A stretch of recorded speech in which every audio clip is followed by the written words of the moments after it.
윤석주는 68층 회장실 창가에 서 있었다.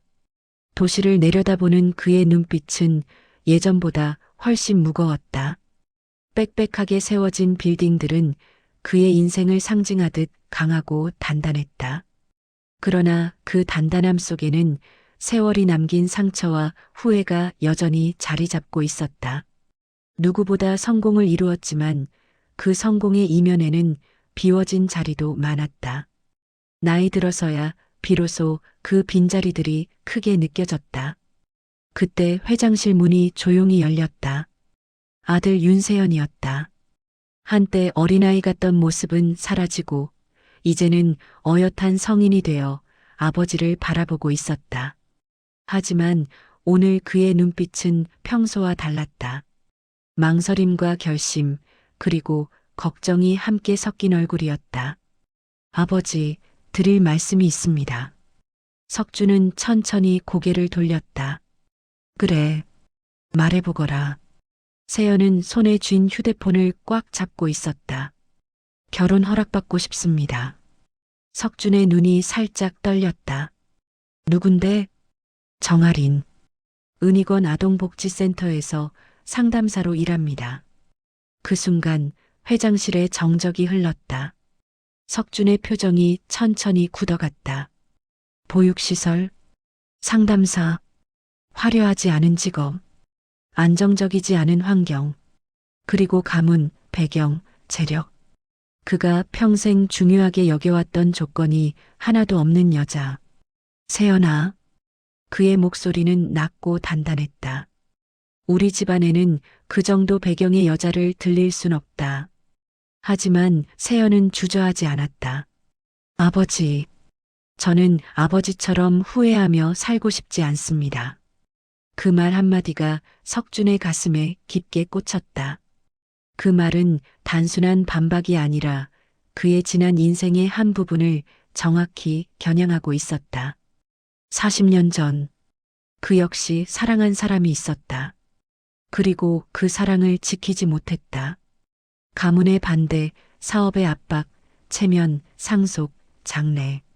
그 모든 이유를 핑계로 그는 그녀를 떠나보냈다. 그 선택은 평생의 상처로 남았다. 세연은 말없이 사진 한 장을 꺼내 책상 위에 올려두고 방을 나갔다. 사진 속의 여자는 소박하고 따뜻했다. 화장은 옅었지만 웃음은 진심이었다. 그녀를 보는 순간 석주는 알 수 없는 감정에 잠겼다. 겉모습만 보면 특별할 것 없는 평범한 여자. 하지만 사진 속 눈빛은 많은 이야기를 담고 있었다. 다정함과 강단, 그리고 누군가를 깊이 사랑할 줄 아는 사람의 눈빛. 그날 밤 석주는 그 사진을 책상 위에 두고 한참 동안 바라보았다. 쉽게 잠을 이룰 수 없었다. 그는 생각했다. 어쩌면 나는 또다시 내 고집과 불안 때문에 아들의 행복을 막으려 하는 건 아닐까.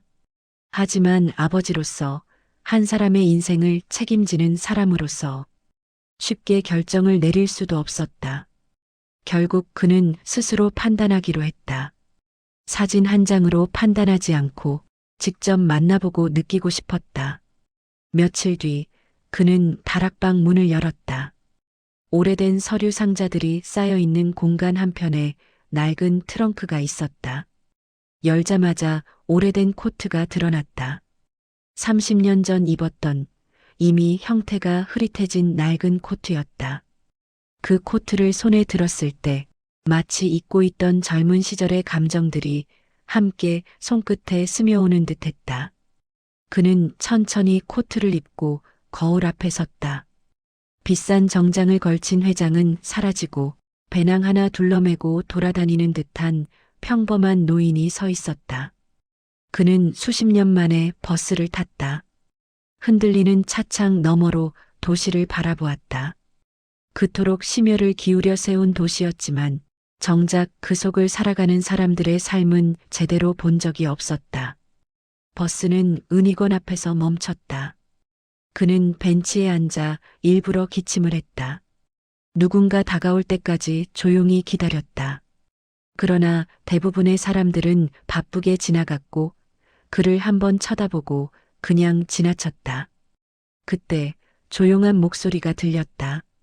어르신, 괜찮으세요? 고개를 들자 정아린이 서 있었다. 생각보다 훨씬 밝고 건강한 얼굴이었다. 그리고 무엇보다 따뜻했다. 하리는 그의 상태를 살핀 뒤 자기 커피를 그의 손에 쥐어주며 말했다. 여기 따뜻한 거 좀 잡고 계세요. 안으로 들어가실 수 있겠어요? 그녀는 그의 팔을 조심스레 부축해 센터 안으로 이끌었다. 상담실로 옮겨온 뒤엔 담요를 덮어주고 따뜻한 차를 내왔다. 혹시 어디 불편한 곳 있으세요? 집에 연락드릴까요? 그녀의 말투에는 계산이 없었다. 그저 사람이 사람을 대하듯 다정했다. 그때 센터 원장이 들어왔다. 하린 씨, 예약하신 분이 기다리고 있는데 조금만 기다려달라고 말씀드릴게요. 이분이 추워서요. 그 말은 별것 아닌 말처럼 들렸지만 석준에겐 크게 울렸다. 모든 일이 돈과 시간, 효율로 판단되는 세상에서 그녀는 사람이 먼저였다. 점심시간이 되자 그녀는 그에게 따뜻한 밥을 먹으며 이야기하자고 제안했다. 하지만 식당으로 가던 중 밖에서 아이의 울음소리가 들렸다. 으앙! 하리는 눈썹을 찌푸리더니 뛰어나갔다. 무릎에서 피가 흐르는 어린아이를 보자 그녀는 아이의 눈높이에 맞춰 무릎을 꿇었다. 민우야, 괜찮아. 누나가 여기 있어. 아파. 알아. 많이 아팠지? 그런데 괜찮아. 우리 같이 숨 쉬자. 하나, 둘, 셋. 그녀는 따뜻하게 등을 쓸어주며 아이가 진정될 때까지 기다렸다. 그리고 미소 지으며 말했다. 봐봐. 금방 멈췄지? 우리 민우는 용감하다. 석주는 그 모습을 보며 저 여자가 어떤 사람인지 말하지 않아도 알 수 있었다. 그녀의 손길은 따뜻했고 그녀의 눈빛은 진심이었다. 오후에 다시 상담실로 돌아왔을 때 하리는 조용히 물었다. 어르신, 혹시 가족 문제로 고민 있으세요? 그는 잠시 생각하다 대답했다. 아들이 결혼하겠다며 데려온 여자가 있는데 내가 반대했네. 우리 집안에 어울리지 않는다고. 하리는 잠시 말이 없었다. 그러다 조용히 말했다. 저는 결혼해서 가장 중요한 건 조건이 아니라 마음이라고 생각해요. 힘들 때 손 잡아줄 수 있는 사람, 위로할 수 있는 사람, 끝까지 함께할 사람, 그 마음만 진심이면 다른 건 충분히 만들어갈 수 있지 않을까요? 그 말은 40년 전 그의 첫사랑이 했던 말과 똑같았다. 그 순간 석주는 숨을 잠시 멈췄다. 마치 잊고 있던 오래된 목소리가 다시 들리는 듯했다. 그는 마음을 다잡고 말했다. 하린 씨. 그녀가 그의 얼굴을 바라보았다. 내 이름은 윤석준이네. 하린의 얼굴이 하얗게 질렸다. 태아그룹 회장님? 석준은 고개를 끄덕였다. 내 아들이 사랑하는 사람이 어떤 사람인지 직접 보고 싶었네. 하린은 당황했지만 이내 조용히 말했다. 그렇군요. 하지만 제 마음은 진심입니다. 저는 세연 씨를 사랑하고 그가 힘들 때 의지할 사람이 되고 싶어요.